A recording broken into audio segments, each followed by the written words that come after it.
Olá a todos! O Investigação Criminal Internacional chega ao continente asiático e hoje eu vou trazer para vocês o caso de Yu Yong-chul. Esse serial killer que aterrorizou Seul de setembro de 2003 até julho de 2004, tirando a vida de mais de 20 pessoas e se tornando o assassino em série mais mortal da história da Coreia do Sul. Os violentos assassinatos que começaram de repente em Seul deixaram a polícia totalmente perplexa. Aliás, principalmente porque tinha uma natureza completamente fora do comum. Yu, um homem que tinha uma aversão profunda aos ricos, tinha como marca registrada o uso de um martelo para matar as suas vítimas, chocando o país inteiro. E como se isso não bastasse, ele ainda admitiu ter praticado canibalismo com algumas delas. Agora, vamos mergulhar nos detalhes desses crimes hoje aqui no Investigação e na captura também daquele que ficou conhecido como o assassino da capa da chuva. Lembrando, falarei muitos nomes em coreano. Eu não falo coreano, perdão por alguma pronúncia.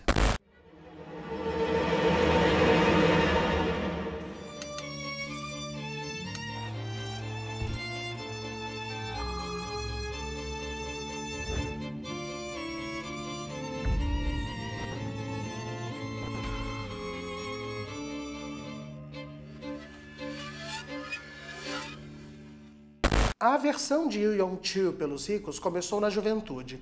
Ele nasceu em 18 de abril de 1970 e cresceu em condições de pobreza em Gocheon County, uma parte rural da Coreia do Sul.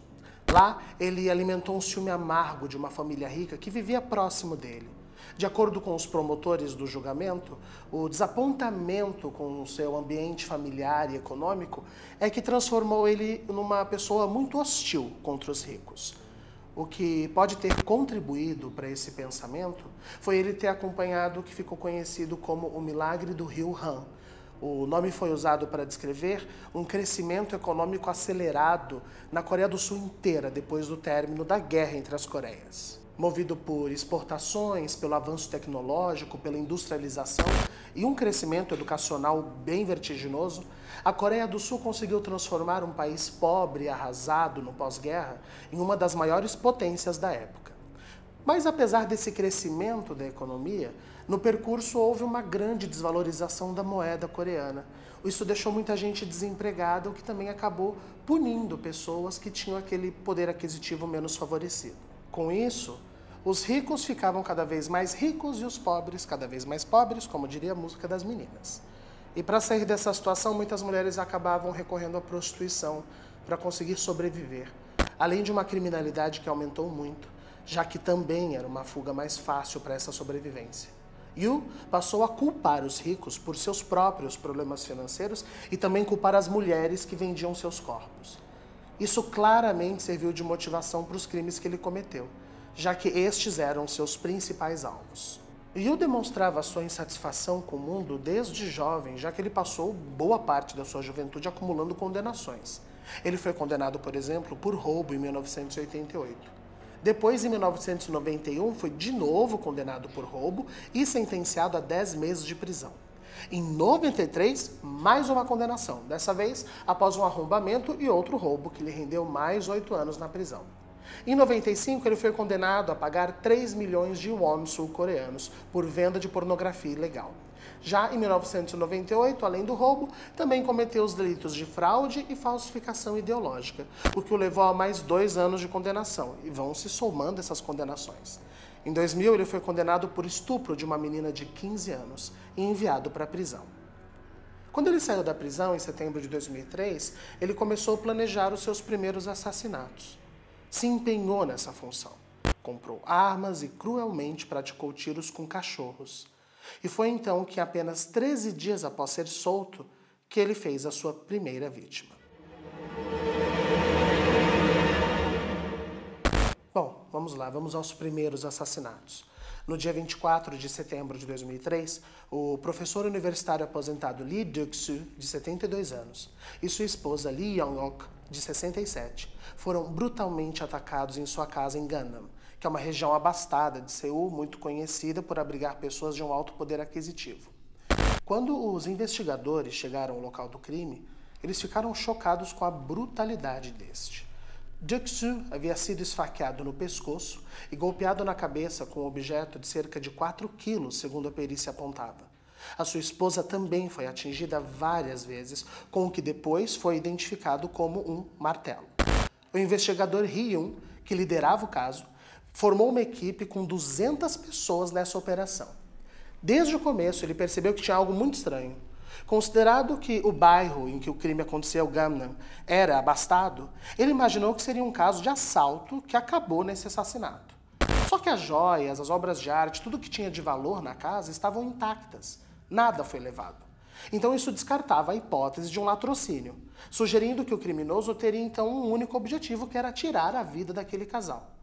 Hyun começou a procurar outras possibilidades, porque seria esse então um crime de vingança, uma dívida, algo pessoal, conflitos de trabalho, os conflitos familiares. Só que quando ele foi investigando, quando ele foi mais ao fundo, percebeu que Lee, esse casal, era muito pacato, não tinha nenhum tipo de inimigo declarado, não tinha desavenças. E as investigações tiveram que continuar sem pistas, sem qualquer tipo de testemunhas que ajudassem a identificar quem seria esse culpado. Em 9 de outubro de 2003, um novo crime chocou a polícia. Dessa vez a tragédia aconteceu em Jeonbuk, que é uma outra região de alto padrão da Coreia do Sul. A família Kang foi a vítima. E o único sobrevivente foi Kwon Ji-young, um empresário bem-sucedido que não estava em casa no momento do ataque. Quando ele voltou para casa, encontrou sua esposa, sua mãe e seu filho brutalmente assassinados.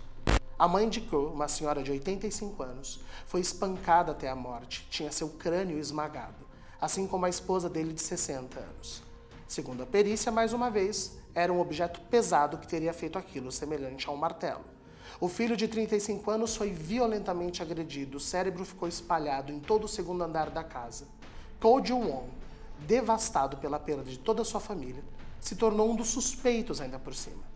A polícia investigou o trabalho dele, conversou com amigos dele, buscando algum conflito, dívida, algum motivo que fizesse ele estar relacionado aos crimes.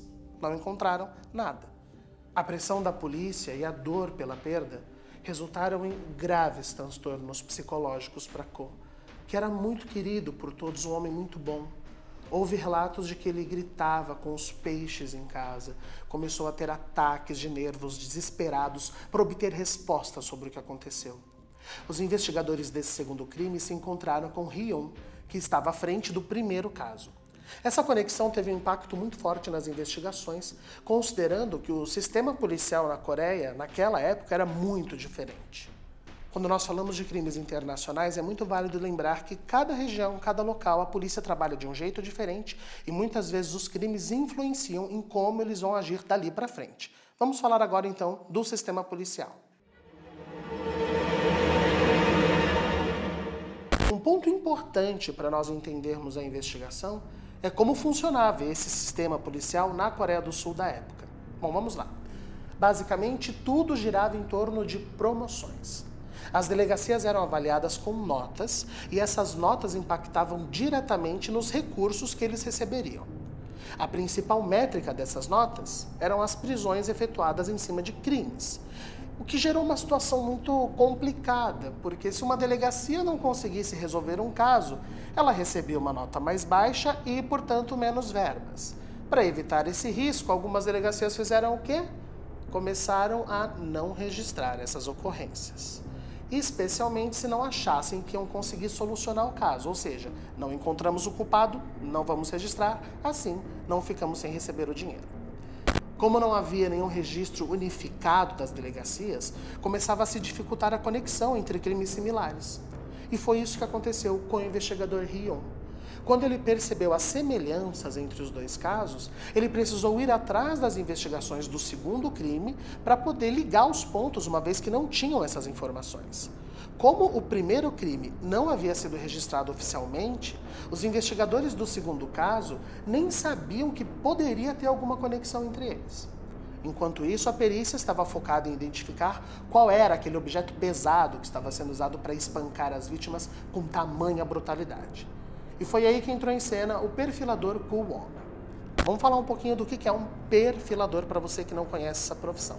Perfiladores, eles são especialistas em estudar o comportamento de um criminoso que tem um padrão repetitivo, ou seja, cria um perfil que ajuda a guiar as investigações. Diante da violência dos ataques e do fato de que metade dos golpes foram desferidos quando as vítimas já estavam mortas, Gu Wong sugeriu investigar pessoas com histórico de surtos psicóticos e de violências que haviam sido internadas em clínicas psiquiátricas. Mas mesmo assim, não chegaram a nenhum nome. No dia 16 de outubro de 2003, em Gangnam, Yoo Jong-hae, uma mulher de 60 anos, foi encontrada pelo filho espancada. Ela ainda estava viva, só que ela não resistiu e faleceu a caminho do hospital. Os golpes, mais uma vez, foram causados por um objeto muito pesado, semelhante ao feito por um martelo. Dessa vez, os peritos de 2 distritos se envolveram porque o perfil do crime já foi identificado. Eles encontraram uma pegada ensanguentada no exaustor de um ar-condicionado, que era idêntica à pegada que tinha sido encontrada no banheiro de outra vítima. E isso confirmou que eles estavam lidando com um serial killer. Embora a polícia tenha tentado manter a informação em segredo, no dia 18, como sempre, a imprensa já sabia e noticiou. Havia um assassino de idosos ricos à solta em Seul. Isso causou um pânico geral. Em 18 de novembro de 2003, aconteceu um novo ataque em Jeongnam. Dessa vez, as vítimas foram um senhor de 87 anos, Kim Jong-suk, e a sua governanta de 53 anos, Bae Jin-hye. Mais uma vez, eles foram espancados com um objeto pesado, provavelmente um martelo, só que dessa vez o assassino resolveu mudar um pouco o seu modus operandi e colocou fogo na casa. Dentro tinha um bebê de 1 ano, neto da vítima, que sobreviveu ao incêndio. Mais tarde, eles descobriram que o motivo do incêndio foi que o assassino se machucou e queria destruir provas de seu DNA que estavam espalhados pela casa. Apesar dos danos que foram causados pelo fogo, os peritos conseguiram encontrar outra pegada no ambiente, confirmando que sim, era o mesmo criminoso. Agora nós vamos nos aprofundar um pouco na investigação do caso.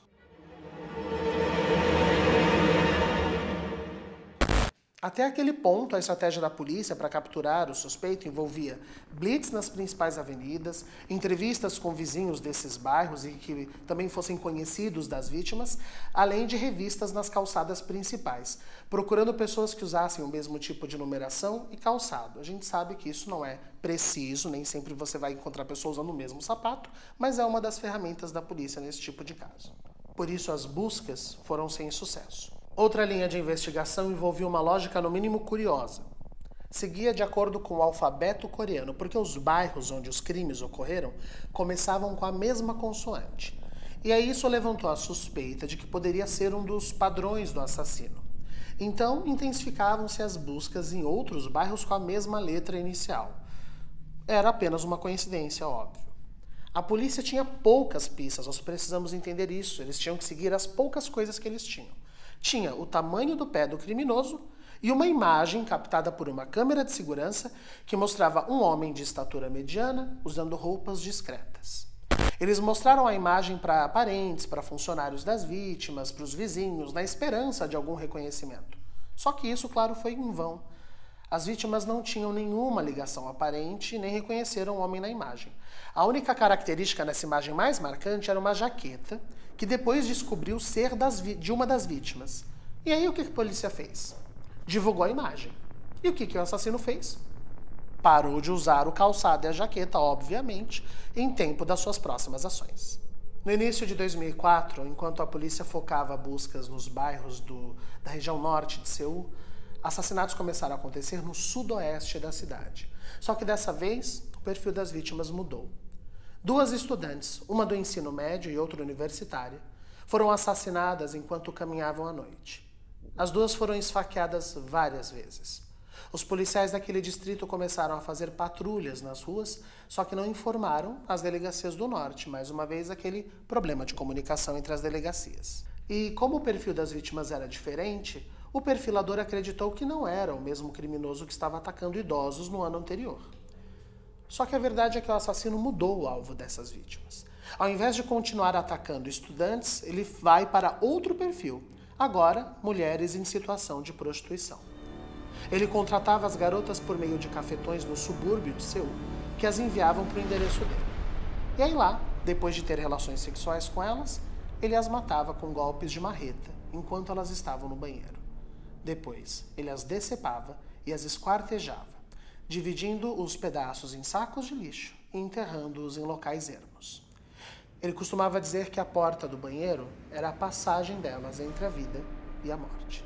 Para ele conseguir disfarçar o cheiro dos cadáveres enquanto se livrava deles, ele começou a preparar dentro de seu apartamento kimchi, que é um prato típico coreano feito de couve com muita pimenta, que é sabido, tem um cheiro muito forte. No início de 2004, ele matou 9 mulheres, enquanto a polícia estava buscando ele no lugar errado.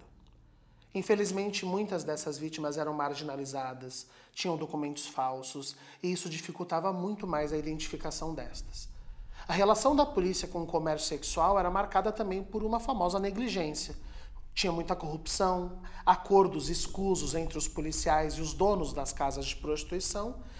E vamos saber também que cafetões estavam acostumados com o sumiço ocasional de suas garotas. Então, quando uma delas sumia, raramente esse sumiço era relatado. O que o assassino não esperava era que um dos cafetões fosse um informante da polícia. Um dos cafetões, que era um ex-policial e que também mantinha boas relações com alguns detetives, recebeu uma ligação do assassino em 15 de julho, solicitando uma de suas garotas. Porém, quando ele viu o número no identificador de chamadas, ele percebeu que aquele número pertencia a uma das garotas que havia desaparecido algumas semanas atrás. O que ele fez? Informou a polícia e usou a garota contratada como uma isca. Os policiais a seguiram, mas o suspeito ligou de longe, dizendo que a garota contratada era muito alta para o seu gosto e a dispensou. Ele pediu então uma segunda garota, mais baixinha. A polícia seguiu essa segunda garota e prendeu o suspeito sob a desculpa de contratação de serviço ilegal. O homem era Yoo Yong-chul, de 34 anos. Só que prender alguém por contratar uma prostituta resultaria no máximo numa multa. Eles precisavam de uma confissão. Bom, vamos lá. Yoo Yong-chul foi preso e aí o detetive Dae Wong foi chamado para assumir o caso e tentar obter uma confissão dele. Durante o interrogatório, um dos policiais deu um tapa na cabeça dele, que reagiu com muita ira. Essa reação fez os detetives começarem a provocá-lo, dizendo que era suspeito, mas insinuando que ele era muito fraco para ter cometido crimes assim. E foi quando Yoo explodiu. Fraco? Que fraco ia matar todas aquelas velhas ricas e prostitutas? Hã? Eu sou mais perigoso do que essas armas de brinquedo que vocês carregam na cintura. Yoo escreveu os nomes de todas as vítimas, mas disse que só confessaria tudo em detalhes se fosse na frente da sua mãe. A polícia localizou a senhora e sim, na frente dela ele confessou ter matado 19 pessoas. Confessou ter feito os esquartejamentos e até comido o fígado de algumas delas, alegando que isso acalmava e clareava suas ideias enquanto digeria. A pobre mulher desmaiou e foi levada ao hospital. O detetive Dae Wong informou as outras delegacias e pediu uma comprovação presencial da confissão. Como os casos eram públicos e o Yoo não tinha dado muitos detalhes dos nomes das vítimas, além de ter uma excentricidade para chamar a própria mãe para ouvi-lo, o detetive tinha medo de que, com um bom advogado, Yoo conseguisse apelar para a insanidade e alegar que ele só assumiu os crimes para se sentir importante. Então, Wong levou Yoo até uma área próxima de uma das cenas dos crimes e pediu para que ele indicasse em qual casa ele havia cometido os assassinatos. Yoo acertou a casa, mas ao descrever o que fez com as vítimas, algumas informações não batiam, como, por exemplo, a posição dos corpos e a forma como elas morreram. Apesar de alguns policiais acharem que ele só queria fama, o detetive insistiu que Yoo era sim, o culpado, e queria continuar conversando com ele até arrancar alguma informação mais substancial. Quando voltou à delegacia, Yoo Yong-chul teve um ataque epilético e foi levado para a enfermaria. E lá, ele conseguiu escapar tranquilamente. Despistou os policiais que o acompanhavam e que só perceberam que ele sumiu muito rápido, 1h30 depois. Depois que ele escapou, o assassino voltou para a casa da mãe. Lá ele trocou de roupa, pegou sua marreta, a faca que usava nos crimes, além de roupas que tinham aparecido em imagens já divulgadas, e jogou tudo no lixo da rua. Enquanto isso, a polícia estava com mais de 100 carros espalhadas por toda a cidade em busca dele. Com medo da repercussão da fuga, o detetive Dae Wong pediu a um promotor de justiça que forjasse um documento de soltura, alegando falta de provas suficientes. Vocês entenderam o que aconteceu? A polícia estava tentando despistar que tinha perdido ele. Então fizeram um documento para dizer, não tinha provas suficientes, nós tivemos que soltá-lo. Não era verdade. O único crime que podiam provar era a contratação de serviço ilegal. O promotor, ciente da mentira, assinou o documento. Os policiais passaram a madrugada inteira debaixo de chuva tentando encontrar o assassino, só que sem sucesso. Na manhã seguinte, vários pediram licença por estarem resfriados e Dai Wong teve que pedir ajuda de outras unidades policiais para poder monitorar os bairros que tinham comércio sexual, fechar as ruas e procurar suspeitos. Até que um policial viu um homem andando todo molhado, esfregando um ovo cozido no olho. No interrogatório anterior, um dos policiais tinha dado um soco no olho do homem. E, de fato, aquele homem era Yu Yong-chul. Vários policiais precisaram conter este homem que estava enfurecido, mas conseguiram, enfim, prendê-lo. O Yu voltou para um novo interrogatório. Dessa vez, muito mais debochado. Ele dizia que, se não tivessem o pego, ele teria feito mais de 100 vítimas facilmente.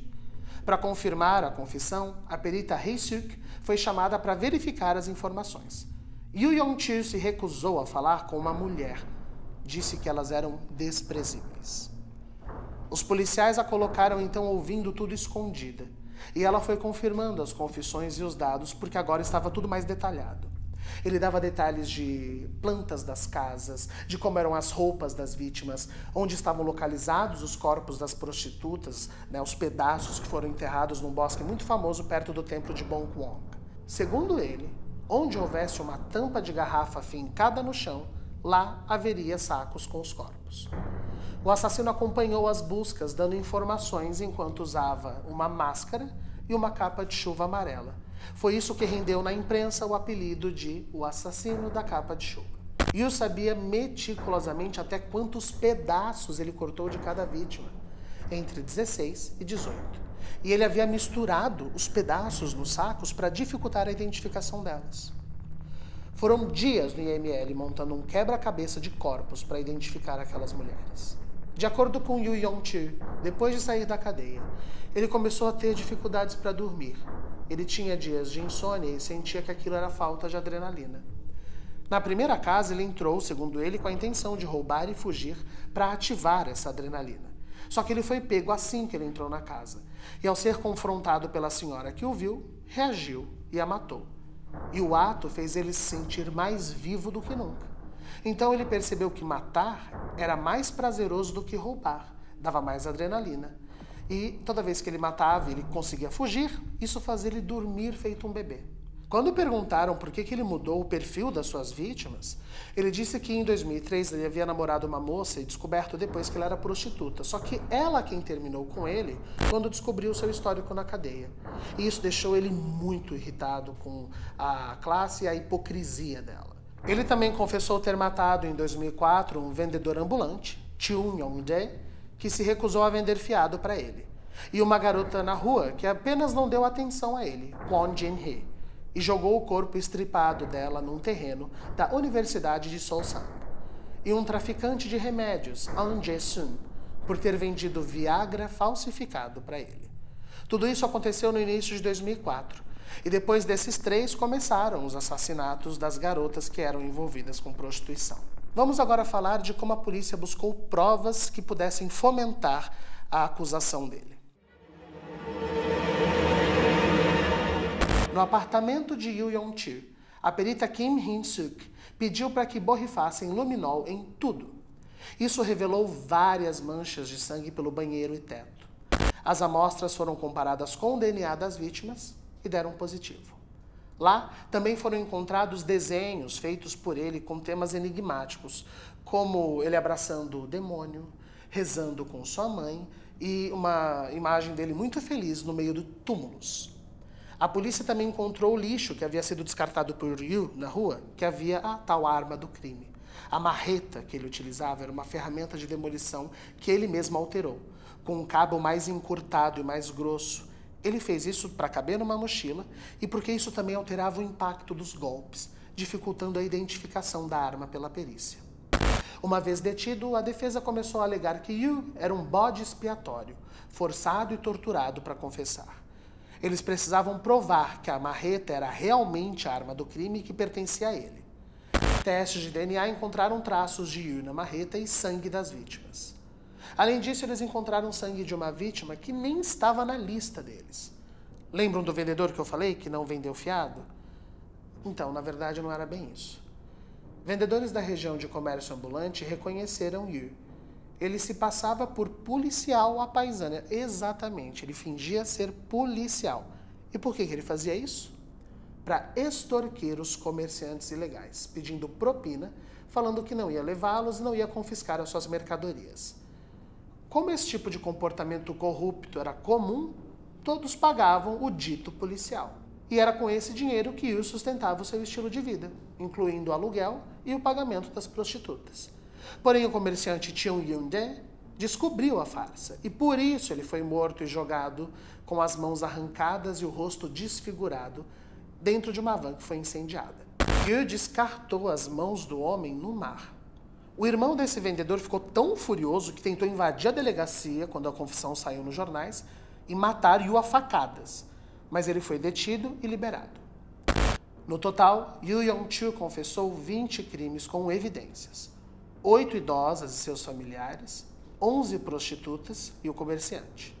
Além desses, ainda houve outras confissões, como a da garota da universidade e o do tal traficante de Viagra falso. Mas até o momento da condenação, não foram encontradas provas circunstanciais desses crimes. Além disso, sob pressão da polícia, ele acabou confessando mais crimes que, segundo eles, dariam uma nota maior dos casos resolvidos. Vamos entender o que eu estou falando. Com mais casos resolvidos associados ao nome dele, a polícia receberia um prêmio maior por conta daquela negociação que existe de crimes resolvidos e prêmios. Então, assim, mais 6 crimes foram atribuídos ao assassino da capa da chuva. Posteriormente, a sua defesa provou que algumas dessas confissões eram falsas, obtidas sob pressão policial e, por isso, 5 desses 6 crimes não foram incluídos, ficando o número final em 21 crimes.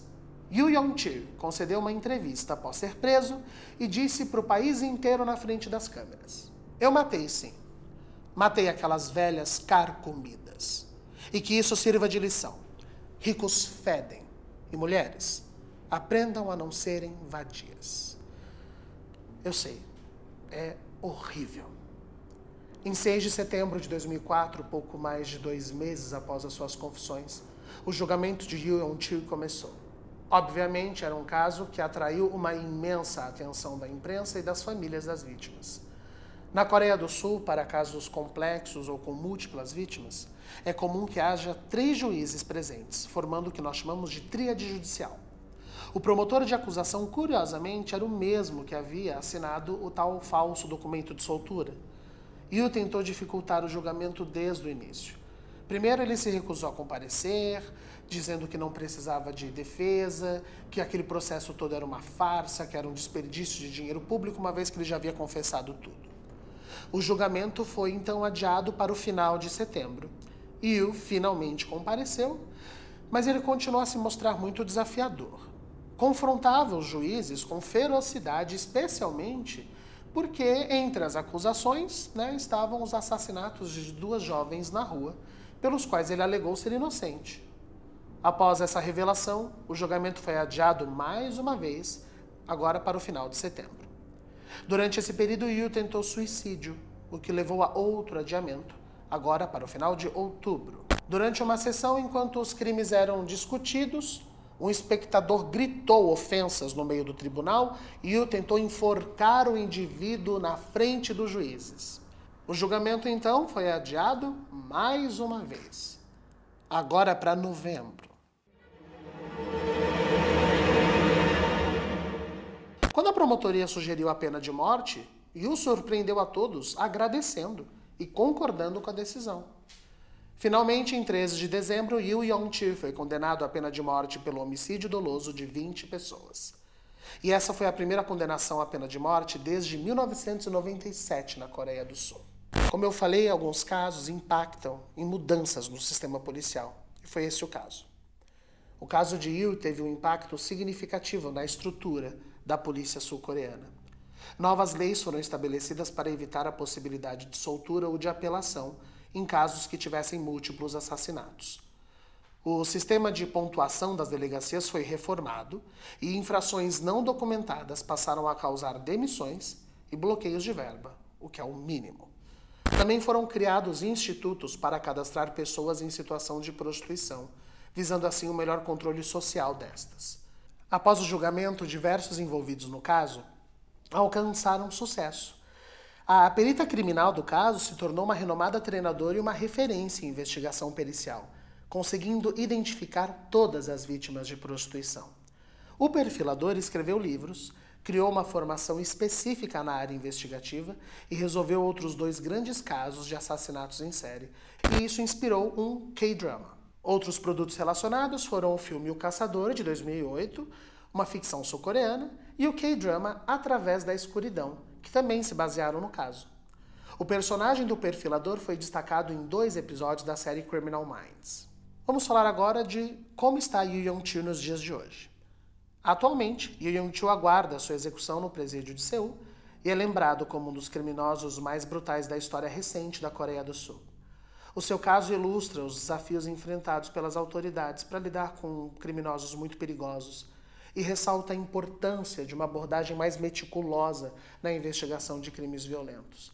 A brutalidade dos crimes e a capacidade de se disfarçar demonstram a complexidade de casos de homicídio como estes e a necessidade de uma vigilância contínua para enfrentar tais ameaças, além, é claro, de um sistema policial mais organizado.